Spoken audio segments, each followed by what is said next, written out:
스웨덴이 한국처럼 안전한 나라였으면 좋겠어요. 라고 말하는 스웨덴 여성이 있습니다. 우리는 스웨덴이 지구상에서 가장 안전하고 복지천국으로 알고 있는데 대체 무슨 사연일지 오늘의 사연 시작하겠습니다. 안녕하세요. 저는 스웨덴에서 초등학교 교사로 일하고 있는 린다입니다. 스웨덴은 오랜 시간 동안 전 세계가 부러워하는 이상적인 나라로 알려져 있었습니다. 세계 최고의 복지 제도, 높은 국민 소득, 그리고 안전한 사회 환경 덕분에 많은 사람들이 스웨덴을 복지천국이라고 불렀죠. 실제로 저도 어릴 적에는 그런 평화롭고 안정된 환경 속에서 자랐습니다. 스웨덴은 인구가 1,000만 명 정도로 많지 않은 나라입니다. 국민소득은 5만 달러를 넘고 유럽에서도 부유한 국가로 손꼽힙니다. 경제적 효율성을 강조하는 자본주의와 정부의 사회적 개입을 통한 평등을 중시하는 사회주의가 결합된 노르딕 모델을 추구하고 있죠. 덕분에 우리나라는 누구나 평등하게 교육받고 병원비 걱정 없이 치료를 받을 수 있었습니다. 그래서 많은 사람들이 스웨덴을 삶의 질이 높은 나라로 동경했습니다. 하지만 안타깝게도 최근 스웨덴은 점점 달라지고 있습니다. 경제는 침체기에 빠졌고 사회적 문제들은 해결되기는커녕 더 악화되고 있어요. 경제적으로 보면 최근 몇 년간 GDP 성장률은 마이너스를 기록하며 어려움을 겪고 있습니다. 특히 물가는 급격히 오르고 있어 생활비 부담이 크게 늘었어요. 더군다나 노르웨이와 핀란드가 나토에 가입하며 러시아와 군사적 긴장이 고조되었고 이는 국방비 증가와 함께 국민들의 불안감으로 이어졌습니다. 그러나 가장 큰 문제는 바로 안전입니다. 스웨덴은 한때 유럽에서 가장 안전한 나라로 불렸지만 지금은 상황이 많이 달라졌습니다. 2010년대 이후부터 총기 범죄가 급증하면서 현재 스웨덴은 유럽 내 총기 사망률 1위라는 불명예를 안고 있어요. 이는 우리나라가 더 이상 안전하지 않다는 것을 명확히 보여줍니다. 스웨덴에서 총기 범죄가 급증한 이유는 복잡하지만 가장 큰 원인은 갱단의 활동입니다. 특히 청소년 갱단의 문제가 심각해지고 있는데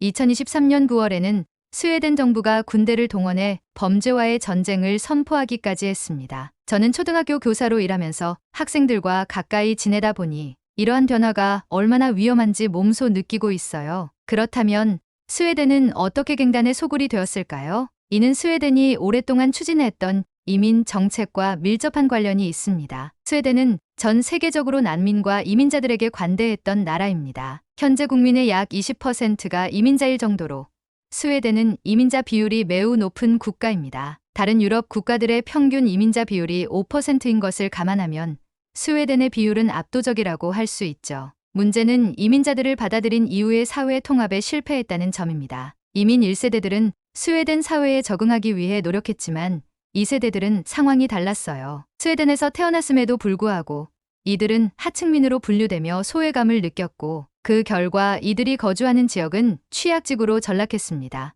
이러한 지역은 경제적으로 어려움을 겪고 실업률이 높으며 교육 수준도 낮은 슬럼가로 변해버렸습니다. 게다가 스웨덴의 사회복지 시스템이 민영화되면서 상황은 더욱 악화되었습니다. 난민과 이민자들은 민영화된 서비스의 높은 비용을 감당하지 못했고 점점 더 가난해졌습니다. 이민자들에 대한 배척과 사회적 소외는 그들을 범죄 조직으로 내몰았고 그렇게 갱단의 세력은 점점 커졌습니다. 여기에 스웨덴의 느슨한 법적 제도도 문제입니다. 스웨덴은 총기 소유가 허용된 나라로 개인이 쉽게 총기를 소유할 수 있습니다. 이로 인해 총기 범죄는 심각한 수준으로 증가했어요. 더군다나 한국과 비교해 청소년 범죄에 대한 형량이 너무 낮습니다. 예를 들어 폭탄 테러범이 25세라면 징역 5년, 17세라면 소년원 10개월형에 그칩니다. 이렇다 보니 갱단은 15, 17세의 청소년을 주요 인력으로 활용하며 자신들의 범죄 활동을 확장하고 있습니다. 초등학교 교사로서 저는 이런 현실이 너무 안타깝습니다. 학생들이 제대로 된 교육을 받지 못하고 갱단에 의해 이용당하는 모습을 보면 마음이 아픕니다. 아이들에게 희망을 주기 위해 무엇을 해야 할지 고민이 많지만 현실은 제가 할 수 있는 일이 한정적이라는 사실을 깨닫게 만듭니다. 이렇게 점점 악화되는 스웨덴의 상황 속에서 저는 다른 나라들은 더 힘들고 위험할 거라는 편견을 가지게 되었습니다. 그런데 친구가 방학 때 여행을 제안하며 한국에 가보자고 했어요. 한국은 아시아에서 치안이 매우 좋고 K푸드, K뷰티 등으로 전 세계가 열광하는 나라라고 하더군요. 저는 처음엔 반신반의했지만 친구의 권유로 한국행을 결정하게 되었습니다. 드디어 한국에 도착했습니다. 길고 지친 비행을 마치고 인천국제공항에 발을 디뎠을 때 저는 공항의 규모와 깨끗함, 그리고 체계적인 시스템에 감탄하지 않을 수 없었습니다. 모든 것이 완벽하게 정돈되어 있었고 직원들 역시 친절하고 세련된 태도로 여행객들을 맞이하고 있었습니다. 마치 영화 속에서나 볼 법한 모습이 현실로 펼쳐지고 있었죠. 하지만 그보다 더 큰 놀라움은 공항에서 겪은 작은 일에서 시작되었습니다. 긴 비행으로 인해 피곤했던 저는 친구와 함께 공항 내 카페에서 잠시 쉬며 커피를 마시기로 했습니다. 그런데 카페에 들어가려던 순간 정말 충격적인 광경이 눈앞에 펼쳐졌습니다. 사람들이 자신의 캐리어를 카페 바깥에 세워둔 채 안으로 들어가 커피를 마시고 있었던 것입니다. 저는 순간 이해할 수 없다는 표정으로 친구를 쳐다보았습니다. 아니, 누가 가져가면 어쩌려고 저렇게 둬? 여기 정말 괜찮은 거야? 스웨덴에서는 상상도 할 수 없는 일이었거든요. 캐리어를 잠시라도 눈앞에서 떼어놓는 것은 도난의 위험을 감수하는 것과 마찬가지로 여겨지기 때문에 항상 가까이에 두고 지켜보아야만 안심이 됩니다. 그런데 여기 한국에서는 사람들이 마치 그것이 당연하다는 듯 캐리어를 바깥에 두고 있었던 거예요. 결국 저는 제 캐리어를 꼭 안고 카페 안으로 들어가려 했습니다. 그때 카페 직원이 저를 멈춰 세우며 웃는 얼굴로 말했어요. 짐은 밖에 두셔도 괜찮습니다. 안전하니까 걱정하지 마세요. 직원의 말에 반신반의하며 캐리어를 밖에 두었지만 마음은 불안함으로 가득 차 있었습니다. 자리에 앉아 커피를 마시는 동안에도 계속해서 제 시선은 바깥에 있는 캐리어에 고정되어 있었죠. 누군가 갑자기 가져가기라도 하면 바로 뛰어나갈 준비가 되어 있었습니다. 그러나 커피를 다 마시고 자리에서 일어날 때까지도 캐리어에는 아무런 문제가 생기지 않았습니다. 밖으로 나가 확인해 보니 짐은 손도 대지 않은 것처럼 그대로 그 자리에 있더군요. 그제서야 저는 깨달았습니다. 한국은 정말로 안전한 나라구나. 스웨덴에서도 한때는 밤거리를 걷는 것이 비교적 안전한 일이었지만 요즘은 갱단 범죄와 도난 사건이 증가하면서 이런 경험은 더 이상 상상하기 어려운 일이 되었어요. 그래서인지 이 작은 일이 저에게는 한국이라는 나라의 치안을 보여주는 상징처럼 다가왔습니다. 그날 저녁 저는 한국에서 가장 해보고 싶었던 일을 실행에 옮기기로 했습니다. 그것은 바로 늦은 밤 도시를 자유롭게 걸어보는 것이었어요. 스웨덴에서도 밤에는 집 밖을 나가는 것이 위험하게 느껴지곤 했기 때문에 한국에 오기 전부터 이곳의 치안을 직접 경험해보고 싶었습니다. 친구와 함께 늦은 밤 홍대로 향했습니다. 홍대는 젊은이들이 많이 찾는 활기찬 거리라고 해서 기대를 잔뜩 안고 있었죠. 그런데 홍대에 도착한 순간 저는 말문을 잃고 말았습니다. 이게 정말 밤이야? 낮이 아니라?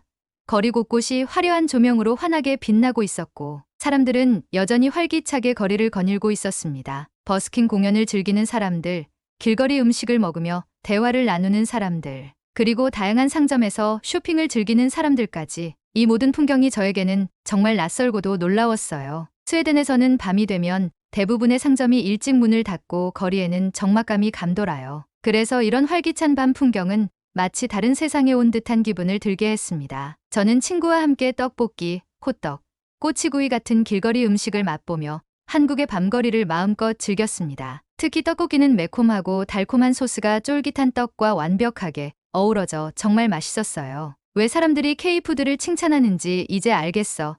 저는 친구에게 웃으며 이렇게 말했습니다. 몇 시간을 걸어도 지치지 않을 만큼 홍대의 밤거리는 활기와 생동감으로 가득 차 있었습니다. 그런데 그 활기 속에서도 질서와 평화가 느껴졌어요. 사람들은 서로를 배려하며 길을 양보했고 상점이나 노점에서도 소란이나 다툼을 찾아볼 수 없었습니다. 이렇게 안전한 환경 속에서 저는 어린 시절로 돌아간 듯한 기분을 느꼈습니다. 스웨덴에서는 최근 몇 년간 치안이 악화되면서 저를 포함한 많은 사람들이 밤거리를 자유롭게 걷는 것을 두려워하게 되었는데 한국에서는 이 모든 것이 너무나 자연스럽고 당연한 일처럼 보였어요. 그날 밤 친구와 저는 서로를 보며 이렇게 말했습니다. 여기 정말 돌아가고 싶지 않을 만큼 좋아. 그 경험은 제게 단순히 안전하다는 것을 넘어 한국 사람들이 가진 높은 시민의식과 이 나라의 체계적인 시스템이 얼마나 뛰어난지를 보여주는 중요한 순간이었습니다. 스웨덴에서도 언젠가 이런 평화롭고 안전한 환경이 다시 자리 잡기를 간절히 바라며 저는 홍대의 밝은 네온사인 아래에서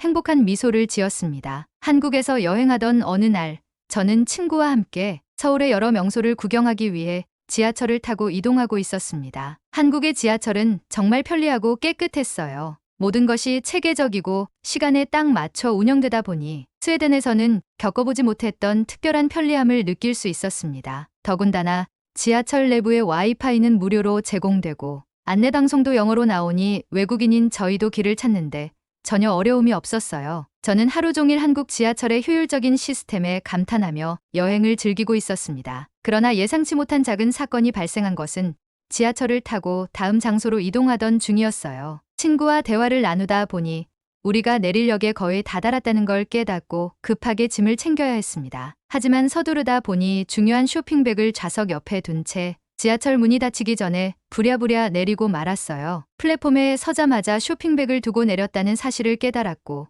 그 순간 온몸이 얼어붙었습니다. 쇼핑백 안에 고가의 물건이 들어있던 건 아니었지만 그래도 마음이 편하지는 않았습니다. 스웨덴에서라면 물건을 두고 내린 순간 그건 이미 끝난 것이나 다름없어요. 대부분의 경우 누군가 가져가 버리거나 찾는 것이 불가능하기 때문이죠. 그래서 저는 포기하려는 마음으로 친구에게 그냥 잊어버리자고 말했습니다. 그런데 친구가 갑자기 눈을 반짝이며 이렇게 말하더군요. 린다, 유튜브에서 본 적 있어. 한국에서는 물건을 잃어버려도 영무원에게 말하면 되찾을 확률이 높대. 한번 물어보자. 저는 친구의 말에 반신반의했지만 어차피 잃어버린 물건이니 시도해보는 것도 나쁘지 않을 것 같았습니다. 그래서 플랫폼에 있는 영무실을 찾아갔습니다. 영무원에게 영어로 말하려 했지만 제 설명이 제대로 전달되지 않을 것 같아 번역기 앱을 꺼내 들었습니다. 저희가 방금 이 지하철에서 내렸는데 쇼핑백을 놓고 내렸어요. 어떻게 하면 찾을 수 있을까요? 라고 번역기를 통해 설명하자 영무원은 친절한 미소를 지으며 몇 가지 질문을 하기 시작했습니다. 몇 호선 열차를 타셨나요? 어느 역에서 탔고 몇 시쯤 내리셨죠? 열차는 어느 방향으로 가고 있었나요? 질문을 들으며 기억을 더듬어 보았지만 정확한 정보를 대답하기는 쉽지 않았습니다. 당시에는 대화를 나누며 시간을 보냈기 때문에 역 이름이나 방향에 대해 신경 쓰지 않았거든요. 하지만 가능한 한 제가 기억하는 정보를 모아 영무원에게 대답했습니다. 영무원은 메모를 하며 무전을 주고받기 시작했어요. 그러고는 잠시만 기다려 보라고 하더군요. 기다리는 동안에도 저는 솔직히 쇼핑백을 찾을 수 있을 거라고는 생각하지 않았습니다. 친구 역시 되찾으면 정말 기적일 거야 라고 말하며 기대 반, 의심 반의 표정을 짓고 있었어요. 그런데 불과 3분 정도가 지나자 영무원이 우리에게 다가와 이렇게 말하는 겁니다. 몇 정거장 더 가면 그 역에 쇼핑백이 보관되어 있을 거예요. 거기 영무실로 가서 물건을 찾으시면 됩니다. 저는 순간 귀를 의심했습니다. 아니, 물건을 잃어버린 지 불과 몇 분밖에 지나지 않았는데 이미 다른 역에서 보관되고 있다니요?